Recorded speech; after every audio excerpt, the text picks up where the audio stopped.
Well, viewers, for most of us adults, traveling to and from school was a memorable journey. We had a good time spending quality time with our friends in the school bus. But of late, especially in Bengaluru, the journey to school and back home has become quite a treacherous one.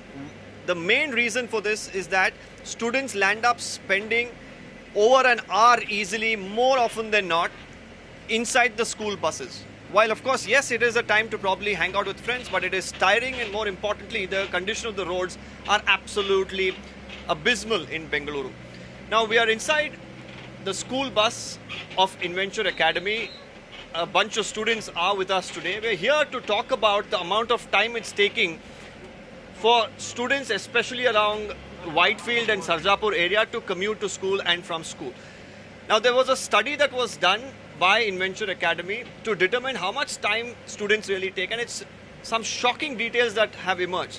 180 minutes is how much it's actually taking for students on an average, or rather 180 minutes is how much time they're spending on an average inside a school bus. That's valuable time. And to talk about this, I have Nurain Fazal. She's the CEO and founder of Inventure. Nurain, tell me, what prompted you firstly to carry out such a survey, and tell us what exactly did you find? Okay. Firstly, I'm a Bangalore citizen. Yeah. I was born here, I was raised here. And it's been really dismal seeing the decline of Bangalore. Yeah. So as a Bangalorean, I want better for my city. Yeah. I want better for our students and teachers. Yeah. And what really triggered this was the monsoons. Every year we hit the monsoons, and the amount of time we invest coming to school and going back just goes up exponentially. Yeah. And this is quite simply because our roads are not built for the kind of volume of traffic that we're seeing. Bangalore, we take great pride in it being the tech capital of India, the Silicon Valley of India, the startup capital of India, and I think it's the third fastest growing city in the world. Yeah. But guess what? Our infrastructure simply is not keeping up. Yeah. This road alone Yeah. has over 30 schools, Yeah. private unaided schools. Yeah. The parents are people who have chosen to come to Bangalore either from other parts of India or from overseas because they want to contribute towards India's growth. Yeah. And they want India to be a superpower. Yeah. Their children already lost 2 years of schooling thanks to the pandemic. Yeah. And now, instead of being in school, on the sports field, or just hanging out with their family, friends, or pursuing their passion for the arts or for science, for innovation, for making, they're actually spending an average of 180 minutes a day on the school bus. Yeah. So this means, A, it's taking away from their learning, their development, their well-being. We're seeing a huge spike in cases of anxiety, or in not wanting to be around people, of other mental health issues post-pandemic, and this is compounding that. Absolutely. So that's really what triggered this for us. And what we found is even a journey from Inventure to Prestige Lakeside Habitat, which is... Tell us the areas that you're talking about. Okay, so the area we're talking about is, we have Vatur Kodi, where Vatur Lake is, and we have Domasandra. So and this is the IT hub, isn't it? This is the IT hub. This connects Whitefield with Sarjapur, with Yeah. Electronic City. Yeah. And this area, when we started Inventure, was just village roads. Yeah. And now all of a sudden, I think there's something like 30,000 new residential apartments coming up on this road alone. And that compounded with the lack of water, I do wonder what we're going to do. Well, We're already struggling. Yeah. And I think it's wonderful that Bangalore attracts people because of its cosmopolitan culture, because people are friendly, they're welcoming, and the weather is just absolutely amazing. So people are coming to Bangalore. But the infrastructure needs to be there. And this is the golden goose. Bangalore contributes the bulk of revenue, the bulk of tax revenue, the bulk of job creation, wealth creation. India needs Bangalore or Bengaluru Absolutely. to do better, to do better by our citizens. When I look at our children, last year here was sitting on the bus as well. We got talking about this when we went for a student council leadership training. Yeah. And we talked about the importance of children participating in a democracy. And one of the reasons we started Our Mobility, Our Voice, was to highlight students' voices on something that they're passionate about, which is their childhood, their future, but also to showcase how even children can have a say in democracy.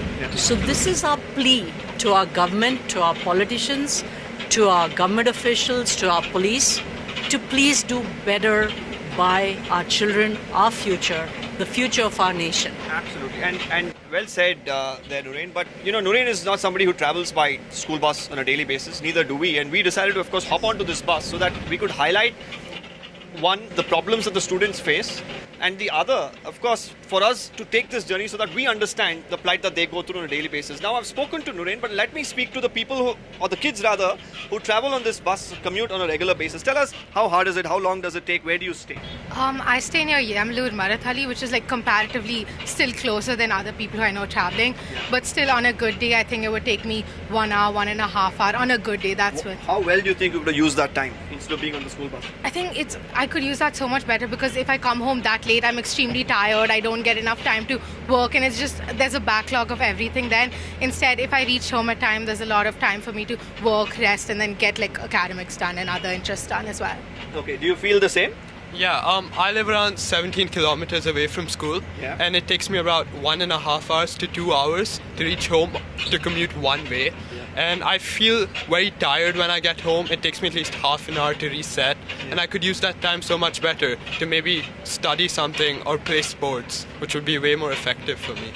Absolutely. And a few days ago, some of the students on this very bus decided that, they'll highlight their plight and put it up on social media, and it did go quite viral. And I have a couple of students who, of course, made a small reel. Can I sit down here? Is it fine? And tell us, what prompted you? You went on social media and you guys put up a video talking about how bad the road conditions are and how long it takes. What were the kind of reactions that came in from your friends? Did they agree with what you said, for family members? Yeah, I think we were like voicing everyone's thoughts. Yeah. Our parents group chat was like, wow, thank you for making this video, because we were speaking for not only our apartment, but like honestly like the whole Bangalore, all students in Bangalore. Absolutely. And you all agree? Yeah, definitely. Because the amount of time that we're losing out in these buses is like, I think for me it's 3 hours a day, which is a lot. And I come home tired. I only have enough time to like study for school. And sometimes in the morning we come really late because of the roads. And like even just today morning, I came just 5 minutes before my exam. And this is just a school exam. There's so many other kids out there who probably have their boards, their JE exams. They could be missing out on those as well. When we were younger, spending time in a school bus would mean that we get more time with friends. Now, of course, here you would get time with your friends, but of course you're missing out a lot more, isn't it? Yeah, that's so true. Like when we go home, sometimes we have to cancel our classes for extracurriculars because we don't have time for that. Yeah. And what do you feel?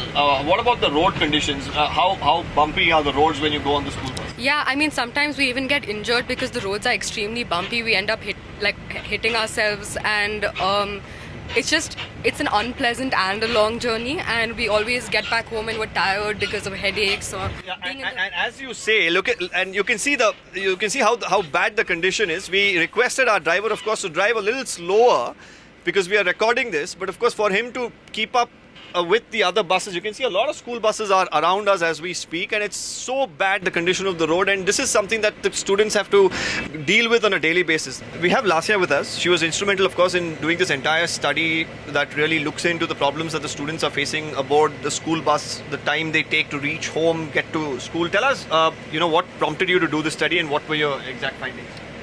So I think one thing is just seeing so many other kids in my bus suffering from this. There are a lot of young kids, kindergartners, primary school kids, middle school kids who get extremely restless on the bus. And as a senior, I feel like it's my duty to help them out over here because I'm going to be graduating in a year, but they don't have to deal with these roads, and I want to make sure that they don't have to deal with these roads. So when we carried out the study, the key things that we found were, one, potholes are a huge issue. There are so many potholes on this road that it's impossible to go down this road without maybe experiencing like 100 bumps on the way. Another aspect of it is definitely the fact that there's poor driving ethics. People don't drive on the right side of the road. There are no lane markings, which just leads to a lot of chaos and confusion. And that's why everybody on the road isn't sort of adhering to traffic regulations, which leads to a lot of violations. I think the third part of it is definitely the lack of mobility infrastructure. How many of our kids are really using the bus? At Inventure, I think we have around more than 80% of kids using the bus, 92% of kids using the bus. However, this isn't the case for all other schools. And if we just reduce the number of vehicles on the road, that itself could make such a huge impact. Poor condition of the roads. On the other hand, the long way to get home, the long way to get to school, it's a perennial problem now that they've been dealing with. But as far as our elected representatives are concerned, while they politicize each and every issue, to fix these problems, that is something that they need to work on as early as they can. With video journalist Govind, this is Deepak Bopana for NDTV.